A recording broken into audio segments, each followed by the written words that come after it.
orquesta Los Rebeldes de Tarma. Así, V. Rojas, Marcial Reyes, José Guaranga, Juan Rivera, Víctor Guamán, Moisés Povis y Honorato Marcos. Ahora,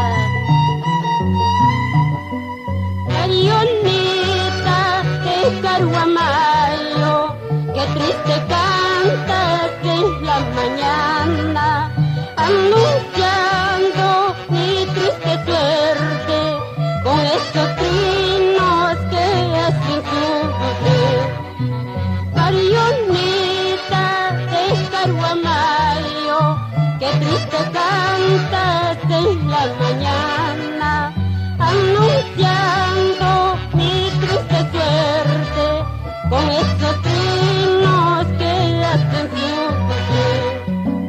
Ay, avecita de Chincha y Concha, tú eres testigo de mi aventura, donde gozamos con alegría la fiesta de Santa Rosa.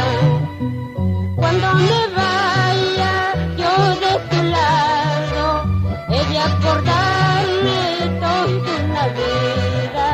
Yo espero que tú me guardes cuando regrese, amada mía. Cuando me vaya yo de tu lado, he de acordarme toda una vida. Yo espero que tú me guardes cuando regrese, amada mía. Caruamaína de lindos ojos, has cautivado a mi corazón con tus miradas y tus caricias. Me tienes enamorado. Así canta Yolanda de Caruamayo con la orquesta Los Rebeldes de Tarma para todo el Perú.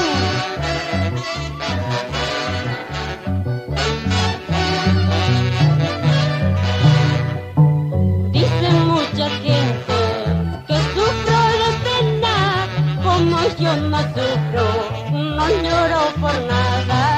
Gozo en mi fiesta, el 30 de agosto, fiesta inolvidable de mi tierra santa. Dice mucha gente que sufro de pena, como yo no sufro, no lloro por nada. Gozo en mi fiesta.